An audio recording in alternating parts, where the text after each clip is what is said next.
यार ये आईडीपी वाले भी बड़े कमाल के बंदे हैं, जिस चीज का डर होता है ना वही चीज कर देते हैं। स्टूडेंट को बैंड ही नहीं दे रहे हैं। आप लोग देखिए स्क्रीन के ऊपर आज 21 अक्टूबर का रिजल्ट आया और इसके लिए मैंने अपने यूट्यूब के कम्युनिटी सेक्शन में आज एक पोस्ट डाला था जिसमें मैंने स्टूडेंट को बोला था कि अपना रिजल्ट शेयर कीजिए और आप लोग देख सकते हैं उन्होंने रिजल्ट भी शेयर कर दिया। लेकिन अगर इसके कमेंट सेक्शन में जाते हैं तो बिल्कुल अलग कहानी आपको देखने को मिलेगी। और देखिए स्टूडेंट, आपको कौन से ऐसे दो मॉड्यूल्स हैं जिसमें वो बैंड ही नहीं दे रहे हैं। ध्यान से देखिए आपके सामने, ये देखिए मैंने कमेंट सेक्शन को ओपन कर लिया। जो स्टूडेंट है इसके ओवरऑल 6.5 बैंड आए हैं और उसको स्पीकिंग में सिर्फ 5.5 बैंड दिए गए और इसको रिप्लाई भी किया गया। बहुत सारे स्टूडेंट ने इसको रिप्लाई किया। जिन स्टूडेंट ने इनको रिप्लाई किया है उनके भी 5.5 बैंड आए और लिसनिंग में देखिए कितना अच्छा स्कोर है। बाकी सभी मॉड्यूल में अच्छा स्कोर है लेकिन स्पीकिंग में इनके 5.5 बैंड आए। और इन्होंने मेरे से पूछा था कि क्या मेरे को यूआर भरना चाहिए या नहीं भरना चाहिए, तो इसको बहुत सारे स्टूडेंट ने रिप्लाई किया है। तो ये देखिए 50-50 चांस है इन्होंने लिखा हुआ है। इन्होंने भी शायद ईओआर भरा है 2 बार पहले, लेकिन इनका भी कोई फायदा नहीं हुआ। और आगे अगर आप देखेंगे तो आगे भी बहुत सारे स्टूडेंट के साथ ऐसे ही चल रहा है। अब ये तो मैंने अभी 21 अक्टूबर का बताया है, उससे पहले जो 7 को एग्जाम हुआ था उसका भी आपको दिखा देता हूँ। ये देखिए स्टूडेंट, 7 अक्टूबर को जो एग्जाम हुआ था ना उसके बारे में भी आपको बता देता हूँ। उसमें भी सेम ही कहानी है, स्पीकिंग में बैंड ही नहीं आ रहा है। इसके कमेंट सेक्शन को ओपन कर लेते हैं। तो जैसे ही मैं इसको ओपन करता हूँ देखिए स्टूडेंट, ये रीडिंग में इनका 5.5 स्कोर रह गया है और यहाँ पर देखिए दोबारा से रीडिंग में 5.5 रह गया। उसके बाद आगे चलते हैं, स्पीकिंग में 5.5 रह गया। यहाँ पर ये वाले स्टूडेंट बोल रहे हैं कि मेरी स्पीकिंग बहुत बढ़िया हुई थी लेकिन फिर भी मेरे को 5.5 बैंड ही दिए गए हैं। और यहाँ पर देखिए स्टूडेंट इसके नीचे जाते हैं तो ये देखिए कितना अच्छा स्कोर है और स्पीकिंग में 5.5 बैंड। और यहाँ पर देखिए 3.5 बैंड है स्पीकिंग में और उसके नीचे देखिए ये रीडिंग में 5 बैंड है।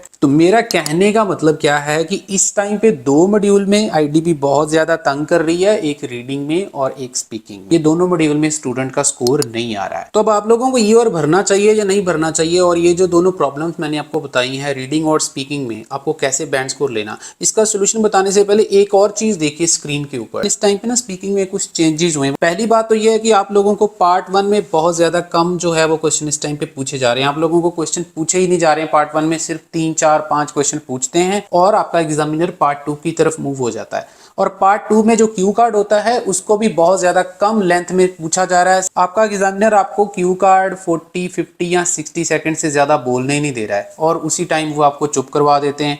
और तीसरा, आपको बहुत ज्यादा ओवरलोड किया जा रहा है पार्ट 3 के क्वेश्चंस में। मतलब मेरा कहने का ये है कि क्रॉस क्वेश्चनिंग बहुत ज्यादा की जा रही है, जैसे कि वाई वगैरह हो गया, हाउ वगैरह हो गया। आपको बहुत ज्यादा तादाद में ये क्वेश्चन पूछे जा रहे हैं। तो कम से कम 10 से 12 क्वेश्चन जो हैं वो आप लोगों को पार्ट 3 में ही पूछे जा रहे हैं। तो देखिए स्टूडेंट्स, आप लोगों को मैं बताना चाहूंगा स्पीकिंग के लिए सबसे पहले आपको एक राइट टीचर की सिलेक्शन करनी है। इसका मतलब ये है कि आपको वो टीचर चूज करना है जब वो आपकी स्पीकिंग लेता है तो आपको वो क्रॉस क्वेश्चनिंग करे।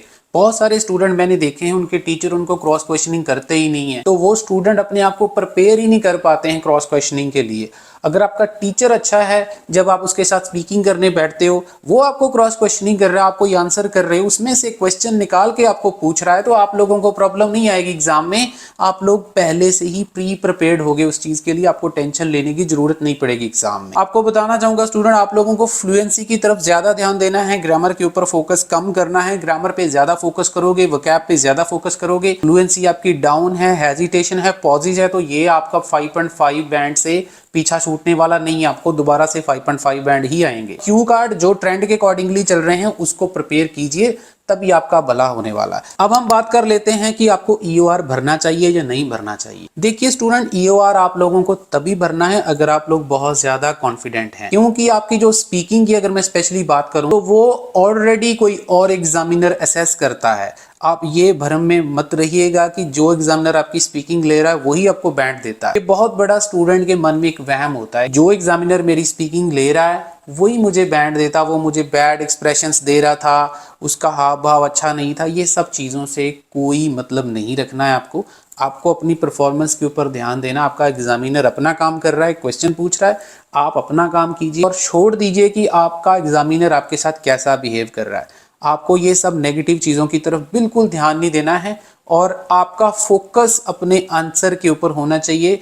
जितने ज़्यादा आंसर लॉजिकल और अच्छे तरीके से डेवलप करेंगे उतना अच्छा ही आपका बैंड स्कोर आएगा, क्योंकि आपकी जो स्पीकिंग है वो रिकॉर्ड हो रही है और कोई और एग्जामिनर आपकी स्पीकिंग सुन के आपको बैंड देने जा रहा है। और अगर मैं बात करूं रीडिंग की स्टूडेंट, तो सबसे पहले जब आपका एग्जाम नजदीक आ जाता है तो आपको जो प्रैक्टिस करनी है ना वो बहुत ज्यादा सिलेक्टिव होनी चाहिए। आपके जो एग्जाम पैसेजेस जो आप कर रहे हो वो रियल एग्जाम वाले करिए, ऑलरेडी एग्जाम में आ चुके हैं और वो एक्सपेक्टेड भी होते हैं कि बार बार रिपीट होते रहते हैं। अभी आपने देखा 28 अक्टूबर को रिपीट हुआ, उससे पिछले वाले जो एग्जाम गए थे उसमें से रिपीट हुआ। और स्ट्रेटजीज के ऊपर वर्क कीजिए और पैसेजेस जो एग्जामिनर रिवर्स करते हैं, जैसे मैंने आपको बोला था 28 वाले में उन्होंने किया था, उन्होंने थर्ड वाला पैसेज फर्स्ट बना दिया और फर्स्ट वाले को थर्ड पे ले आए। और जिन स्टूडेंट ने इस चैलेंज के लिए अपने आप को प्रिपेयर नहीं किया उनको प्रॉब्लम आया ही आया है। तो अब ये सारी चीजों की प्रॉब्लम का सोल्यूशन क्या है आप लोग स्क्रीन के ऊपर देख सकते हैं। आपको प्रेडिक्शन मटेरियल जो है वो प्रैक्टिस करना चाहिए। 9, 18, 25 सभी के लिए प्रेडिक्शन अवेलेबल है, जिसमें आपको लिसनिंग की स्पीड जेन्युइन मिलेगी जो एग्जाम में आती है 1.15, एक्सपेक्टेड पैसेजेस मिलेंगे, उसके साथ आपको टिप्स मिलेंगे, शॉर्टकट्स मिलेंगे रीडिंग के, उसके साथ आपको राइटिंग टास्क 1 और टास्क 2 के पास्ट में जितने भी एग्जाम हुए हैं सैंपल आंसर्स मिल जाएंगे, चाहे आपका एकेडमिक है, जीटी है, ट्रेंडिंग क्यू कार्ड्स मिल जाते हैं। इसके लिए आपको मेरी एप्लीकेशन को डाउनलोड कर लेना है। आप लोग प्ले स्टोर में जाइए, अगर आप एंड्रॉइड यूज करते हैं तो वहां पे लिखिए सतनाम सर आइल्स, आपको एप्लीकेशन मिल जाएगी, वहां से आप लोग इसको बाय कर सकते हैं। अगर आप लोग एप्पल यूज करते हैं तो एप्पल स्टोर में अब हमारा एप्लीकेशन बन गया, वहां पे लिखिए माई इंस्टीट्यूट, उसको डाउनलोड कीजिए और उसमें आपको एक ऑर्गेनाइजेशन कोड भरना है, वो कोड आपको डिस्क्रिप्शन में भी मिल जाएगा और कॉमेंट सेक्शन में भी मिल जाएगा। वहां से प्रेडिक्शन बाय करके अपनी प्रैक्टिस को स्टार्ट कीजिए ताकि आपको ये प्रॉब्लम का सामना ना करना पड़े। और चार्जेस की अगर मैं बात करूं स्टूडेंट, तो पहले जो हमारी प्रेडिक्शन थी उसके चार्जेस 700 थे, उसको कट करके दिवाली ऑफर दिया जा रहा है आप लोगों के लिए और सिर्फ आपको 499 में ये सारा मटेरियल मिल जाएगा। रीडिंग, लिसनिंग, राइटिंग और स्पीकिंग, चारों मॉड्यूल आप वहां पे जाके प्रैक्टिस कीजिए, बाय कीजिए और अपने एग्जाम को क्रैक कीजिए। अगर वीडियो अच्छा लगा तो लाइक दे देना, चैनल को सब्सक्राइब कर लेना। थैंक यू वेरी मच, मिलते हैं बहुत जल्द नेक्स्ट वीडियो में।